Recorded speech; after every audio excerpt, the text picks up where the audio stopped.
My God, that little issue of the Garci. Oh, they pounced on it. They pounced on it. Yes. But here there are 1,000 Garcis, and yet they choose to gloss over. That is who's you know, that's where you have to think again. Why? We're very close to actually naming names here. It's very close to it. I'll just come right out at it. I mean, so is Channel 2 the culprit, the motivation because of the relationship with Cory, because of the payback in 1986, getting back the crown jewel called ABS-CBN? GMA not going against the tide, going together with ABS-CBN because it's most convenient, because I mean, what is it? Then what is the motivation? The presidency, you're saying. Being the presidency, so ang payback niyan, isa-isa kayo bibigyan ko. So including Boy Abunda na sa cabinet secretary na yan. Wouldn't common sense dictate that? I mean, common sense would dictate You're the that. guest here. You're the resource person. I'm the host. You tell No, me I'm just saying, on behalf of GNN. I'm just saying common sense would dictate that, you know, office of the president is the biggest stake as far as this thing is concerned. No matter what interests are protecting that candidate to bring themselves, whoever is the candidate, to that top position, all their interests are protected. So they're the beneficiaries as well. If that's the motivation, the Yes. presidency is the motivation, the beneficiaries are definitely That these is why groups. leading broadcasting companies, leading newspapers, all have to benefit from this undertaking. And so if it's going to be, they're going to use their might to influence the public, then by all means they will do so. Senator, you're swimming against the tide. You're going against big media. You have to remember, in this country, media really rules. We create public opinion. You have no opinion. The people don't. Media creates it. And I think it's time that people do understand the power of what we call media, including what we call survey firms. You're swimming against the tide. Do you think those that won, especially with President Pinoy, who is very popular for being supposedly straight, you think he would subject himself together with the Vice President Binay to a recheck or a third-party independent check on the recount just to make sure? Do they have the character to do that? I cannot answer for them, but I would say it would. Would you like to ask them to do that? No, it would do him good. Nga eh. You know, I think, and if he's really secure. Pag kayo nakaupo doon, papayag ka sa recount? Sure, if the person who sits is really secure in his mandate, I would call another election with a manual count, just to end the speculation once and for all. Because he's gonna live in the shroud of what we call Garci if GNN keeps showing this and mainstream media eventually pick it up. Parang may ano dyan, nanalo ka kaya? I don't want to point fingers. I was his colleague for 3 years. Yes. And I think it would do him well. And he was on your side. He was with the opposition as well. And he had his committee. He got the committee on local governments, even if he didn't vote for the Senate president for certain reasons.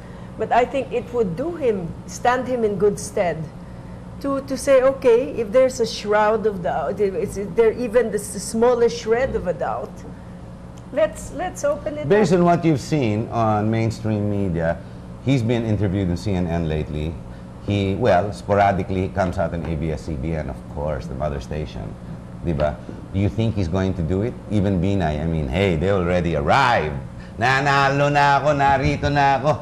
Don't come back and tell me delikado ako. I mean, do you think he'll subject himself? In all honesty, the way you know him. You know him on a personal basis. I don't know him at all. Well, I've known him for 3 years as a senator, not as an intimate friend. But as a senator, he seems to be a person of integrity naman eh, not for anything. Wala naman skandalo Well, I talaga would yan eh. hope that his advisors would push it, and I would hope that ABS-CBN would push it. Maybe then it would be a cause célèbre for him to say, you see, a recount is very hard because we don't know where the ballots are. Wala na, tinabi na And lahat with all eh. these printing PICOs, the results of the PICOs could very well be reprinted. They could be reprinting ballots in Cabuyao now. So a recount would You're only right, I prove, didn't think of that. you No? see? And now they could be covering themselves, covering their Yes, tracks. yes, na. yes. Exactly. So the only way we could see is if you have manual elections again. I know he is a man of integrity, and with all the money he can save by, collecting the 50 billion in uncollected multinational taxes, collecting the 150 billion in smuggling, He could have another 250 billion. But he still has to collect that. It's still a promise to date. It's still not a reality. Well, he could get PAGCOR. Because PAGCOR is audited. He could have the intelligence of the, Yeah, of the PAGCOR, presidency. you're right. PAGCOR. Hawak mo na PAGCOR. Wala na So siyang many wino, pwede na agencies, yeah. So many agencies, he could just say, okay, in 3 months, let's have another election, and I will prove to you that I am president. Do you think he will? He has the propensity. Do you think he will do this and follow that, more or less? Well, you are even- assuming he has the integrity. Okay, do you think he will do it based on Even how his you know him? relatives say that he is a man who thinks independently, and I would like to think that. What to me is shameful is the fact that he is the first president whose votes were canvassed and who was proclaimed not having a joint session of Congress. Yeah, I found that peculiar, actually. That was very, not only peculiar, it is against any and all historical tradition, any and all historic precedent. Because usually you call a joint session of Congress, who then forms the joint committee, who then has the official canvassing powers. And then when you get proclaimed, joint session should have been convened Full house. with a To majority declare him. to proclaim him as president-elect. But this never happened because Congress was never able to have a quorum. So the No, joint you're right. No, committee... Congress never got that quorum. Yes, Kasi because- ay na bumalik yung mga iba. Now, if you look at it, I was against it when I was part of the caucus. I thought they only convened the joint committee to hear the That's what I allegations. thought too, the Yes. committee lang, not And then Congress on as the a day whole. when they said they would, you know, there was a major prejudicial question which nobody answered. None of the votes were legal because the ERs were not digitally signed. Yes. And that was the contention of then the Senate President and the Speaker of the House. So let us form a joint committee to investigate the allegations and count only the manually counted overseas votes. And they were supposed Then it proceeded. It went yes, on. they were supposed to stop Yes. then and then call for a joint session to canvass. They didn't anymore. But they Tinuloy-tuloy na. didn't. So there was a lack of goodwill or transparency on the part. But can't we point fingers there at JPE and Nograles at that point of the game? Because silang dalawa House Speaker and Senate President. Well, I wonder, and I was very, in the last caucus, I was already very upset when all the congressmen said, wala na tayong magawa because they had determined to go through, and which was prejudicially against the Constitution. Ano ba talaga ang net effect kayo, Toti? Yung digital signature. Alamin na really to dyan eh.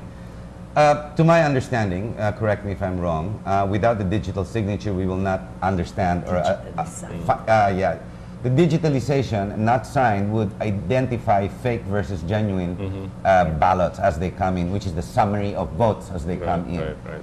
They did away with the digital signature. In fact, they got stuck with that. They talked and talked and talked. You know, it went on for hours on end, and then at the end they continued anyway. Yeah. What is the net effect pag hindi ka nag-digital signature? Hindi pwede, fake lahat yan. Yeah, fake. Simple lang yun. Kasi Of course. kaya mag-reprocess na naman, di Not ba? only that, I mean, it's just like a blank check. You're just going to accept. Kung gano'n, kung gano'n lang, ba't hindi nalang sinabi natin, void to, mali lahat? Go after Smartmatic. That was the original intent of the joint committee. And midway, something happened when they already started canvassing. May nakialam. I was really in shock, honestly. I was So really in if shock. we see an invisible hand that is so strong, so powerful, who do you think that is? Pwede ba GMA? Pwede ba Amerikano? Big business? When you say big business, it can't be one. It has to be a number of big business. And they have to benefit based on the beneficiary, which is the presidency which I've identified, meaning, kinurap mo na si Noynoy, parang ganun yun. It could have been somebody else. If it's Nonay who did not win, it was some other candidate that won. He would be also suspect. But the thing is, the So system who was not is that secured. No, let me individual? finish. The system was not secured. Correct, the Taking system- away the digital signature already compromised the security. But On since top we of know that, na you take- compromise, ba't tinuloy nga? So may invisible hand doon na tinulak sila. That's what the senator is saying. All right. So, sino yung kamay na yun na tinulak sila? What can it be?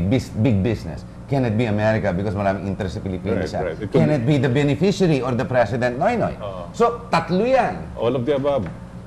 All of the above. Could you just try to imagine? That's why we call it conspiracy. Yes, yes. There's complicity with all aspects, with all players present. There is complicity with the vendor, with the Alam mo, implementing nakakatakot itong agency. senaryo sinasabi ko. Kasi habang pinapanood ko yung show nyo, yung forum nyo, kinakabahan ako, to tell you the truth, ha? Call a spade a spade. And then I Call- listen to